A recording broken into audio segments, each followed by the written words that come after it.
I went from physics to French fries, from double integrals to double cheeseburgers, from the Big Bang to the Big Mac, from Newton to nuggets, from vectors to value meals, from GPA to BK, from SAT to KFC, from derivatives to drive-thru, from final exams to fish fillets.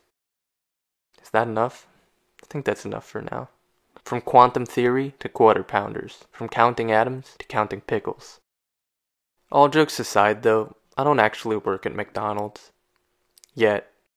But what is true is that I did really sort of crash out after studying physics in college, which I talked about in this video that a lot of people seem to like. It's also true that I technically don't have a job right now, and who knows, I might actually have to start working at McDonald's soon. Wouldn't that be the funniest shit? But yeah, especially with the way the economy is nowadays, inflation and all that, it's genuinely not easy trying to make it as a freelancer, content creator, or whatever you want to call it. And the reason why I wanted to make this video is because people always ask me in my comments like how I'm able to make money and live on my own without having a 9-to-5 job. And the answer is a whole lot more complicated than just, well, start an online business, bro, which seems to be what a lot of people make it out to be. Just start dropshipping or some shit. So I'll just tell the story of kind of how I ended up here and my reasoning behind some of the decisions that I've made. So if you followed my channel for a while now, you might already know like the backstory, some of the basic stuff that I'm going to say. But for the people who haven't seen my videos before,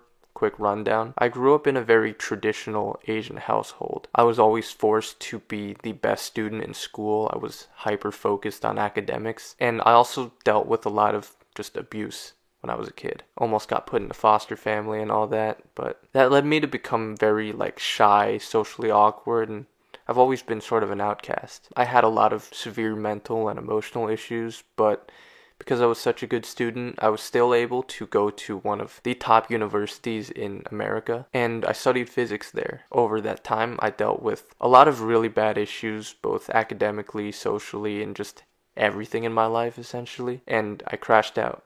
As in, I started getting severe health issues and my body almost just completely collapsed. Again, I talk about it in much more detail in this other video that you can check out after this, but thankfully I was able to sort of get my life together a little bit by the time that I graduated college. And through all that struggle, I still managed to get through my physics degree. So after that, it was just time to look for jobs, go into the real world, and make a life for myself. And the first thing that I realized was that it's damn hard to find a job nowadays. And I'm sure that's something that a lot of people can relate to, so I feel like I don't need to explain all the reasons behind it. But I do want to say that if you do happen to be one of those people who are still looking for a job, just best of luck. I got my fingers crossed for you. But the other thing I realized is that it was especially hard for me to find a well-paying white-collar job as a physics major. That's something that I learned within my first few months of job searching, and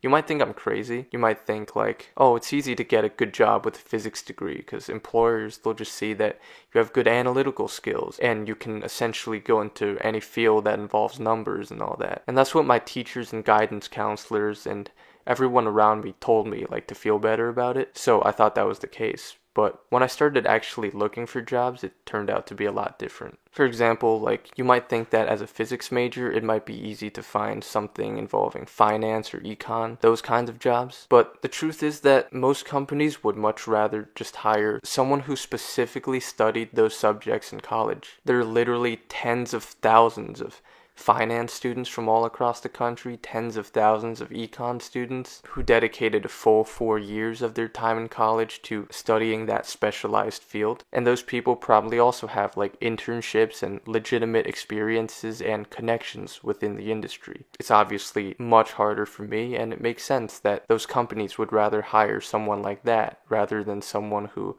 yeah, might have decent number skills, but they would have to put all this time, money, and effort into like retraining me on the job. And the same goes for even other jobs that you might think a physics major could easily just transition to, like engineering, for example. If I wanted to apply to like aerospace engineering jobs, well, again, there are tens of thousands of other students that specifically studied aerospace engineering in college. They have internship experiences, they have like connections, they understand the industry a lot better. So even though I might maybe be able to do just as good of a job as them, they would just rather hire someone who has spent 4 years in college specializing in that specific field. And maybe back in the day, it was easier for someone who studied physics to transition into a different field, or maybe just for anyone in general to find a career in something different than what they studied in college. But I feel like it's just a different world nowadays, and I'm not the only one who's going through this. So many of my friends, who are even much more qualified than me, are having difficulties finding jobs. You even hear about it on the news, how like Gen Z is really struggling on the career side of things. I'm not an expert on this, but I will give like a few reasons that I think. One thing is probably globalization, where companies, they essentially have access to talent pools from all across the entire world. It just makes the competition so much more fierce. Instead of competing with like your local neighborhood community, you're competing with everyone essentially. And the other thing I feel like is that there's a lot more specialization. There now exist a lot of these very niche majors like industrial and operations engineering or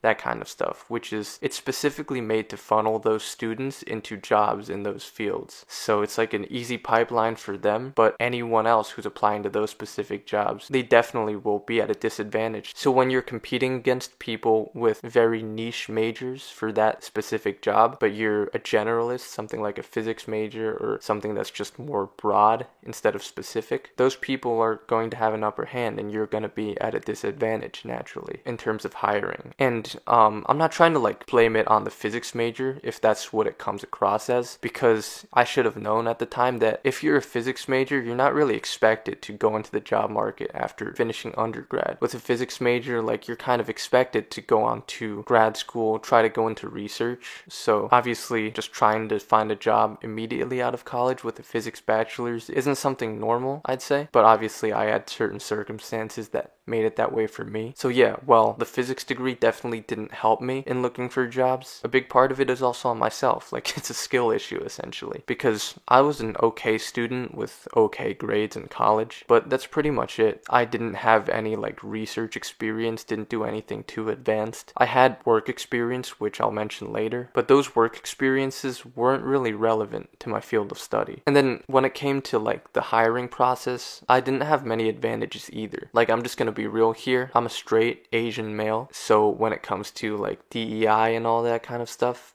I definitely don't get any bonus points for that. In fact, I think it's even the opposite. I feel like most big companies who are into like the woke kind of stuff probably go out of their way to not hire someone like me. So as I was just applying to these jobs, just shotgunning all these applications, I realized that it seemed like most of my applications didn't even make it past the resume stage. Like, it would just be thrown away. I wouldn't even get like a follow-up email or something. I would just kind of get ghosted by these companies. And then another struggle for me was that for a lot of jobs that you apply to nowadays, if you don't know, if they do think your resume is good enough, usually the next step of the application is some kind of like online assessment that you have to pass. There are these cognitive assessments, which are basically these brain games or IQ tests that you have to take. And honestly, a lot of times those were hard for me. Like, I didn't make it past that stage for some of the companies I applied to. And then a lot of times there are also these personality tests where it's like, oh, what would you do in this situation? And it's a multiple choice question where you have to pick the correct response, and I don't know, it shows if you would fit into their company culture or whatever. But then on top of all that, even if I got past that, which I did for a few companies, I'm genuinely just not good at interviews. I think I'm like mildly autistic or something, genuinely, where a lot of times I can't stop myself from being very direct and saying exactly what I feel instead of saying what the person wants to hear. And it seems like companies could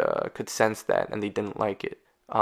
Most corporate jobs just aren't necessarily the best for people who aren't neurotypical, I'd say. But anyways, moral of the story is that this whole process of trying to find a 9-to-5 job for me, it just felt like jumping through so many hoops that it just wasn't worth the effort, if I'm being honest. First, you gotta tailor your resume and CV specifically for each position that you're applying for. You have to hope that they don't throw it in the trash before even looking at it. Then you gotta pass all of these different online assessments, IQ tests, personality tests, and then finally you have to pass an interview where they're asking you these questions, and if you answer like very honestly, it's usually not what they want to hear. And I don't know, I just felt like I was tired of the bullshit. I'm not saying like people with these jobs are bullshit or something. I'm just saying that it was personally something that I didn't like going through. Like, it genuinely kind of pissed me off just putting so much effort into each application and feel like you're just a worthless piece of paper being tossed away. And it felt especially awful because one thing I realized is that you never even get a chance to prove yourself for the position. It's not like, oh, they do a trial run of you doing a specific task, and if you do well, you get the job. You know what I mean? Like, you don't actually get to prove yourself. They just judge you based on superficial things. A piece of paper, an hour of multiple choice questions, and an interview where you feel like you're talking into a script almost. So, not gonna lie, I just had a dog shit attitude towards the whole job application process, and maybe that is what held me back, you know? Because the other big thing that was always in the back of my mind was just the concept of a 9-to-5 job to begin with. I think it's great that some people genuinely do enjoy their jobs, and obviously everyone is different, but just for me personally, even if I did get one of those supposed prestigious jobs that make 6 figures, I thought about it like, can I really see myself working 8 hours a day, 5 days a week, 50 weeks a year for 40 years of my life, just spending all this time on a company that doesn't genuinely care about me, for a few weeks of vacation every year and some benefits and retirement funds for when I'm 60, and then all of this just to pay the bills and survive. Not even to come back to like a girlfriend or a family in my case. Probably not even enough money to buy a house until very later on. And yeah, I don't want to ramble on too much about this kind of stuff. I really don't want to make it seem like I'm complaining in this video, but those were genuinely the thoughts that were going through my head during the time when I was trying to find a job and just thinking about the future of my life after I graduated college. And I do want to say though that I don't think I'm alone. I think a lot of people, it seems at least from people online, especially in my generation, are starting to think this way too. So I'm not like unique, I'm not special, I'm not the only person who said these ideas. But the funny part is that after all that, I eventually did get one job offer, which was basically just a lab tech job at this optics lab back in New Jersey, which is the state where I grew up in. And the pay was not great. It was probably enough to get by, but definitely not what I hoped it would be. And one reason for that actually is because the thing about like a standard job is that when you're locked into a certain location, you have to take into account the standard of living in that area. So while that optics lab job I got, the pay just based on the number might be enough, might be more than enough if I lived in a cheaper area. But if you know anything about America, New Jersey is one of the most expensive states to live in, and especially with rent. On average, I'd probably say like for a one bedroom, especially northern New Jersey, it's got to be at least like $2,000, 2,000 US dollars. So I would either have to spend that much on an apartment, or the other option was to live at my parents' house in New Jersey. But that was something I told myself like I would never do. So at that point, just given all the struggles and the frustration of trying to find a job and then not even knowing like if I could survive doing a job like that my whole life, I kind of just decided fuck it at that point. I'm just gonna do my own thing, or at the very least try it, regardless of whether or not it works, because if I didn't try, I feel like I would regret it. I decided that I was going to either do freelance work, start my own business, become a content creator, or any combination of those 3 things, really. And the reason why I could afford to do that, like I didn't necessarily have to start working right away after I graduated college, was because I actually had a decent amount saved up in my bank account. That gave me a little bit of a buffer. Thankfully, I had already been doing some side hustles when I was in college, like I was doing online tutoring, and I also wrote blog articles for this one company. So with that, I was actually making like in the hundreds of dollars every month, and what I realized was that if I just like told them that, hey, I can do more work now since I'm not in school, I could get that number up into the thousands, you know? And although it wouldn't be enough right away to make a full-time income, I could at least get close and sustain myself for the time being. So that's exactly what I did, but obviously just with online tutoring and writing a few blog articles a month, it wasn't enough for a full-time income yet. It wasn't enough to,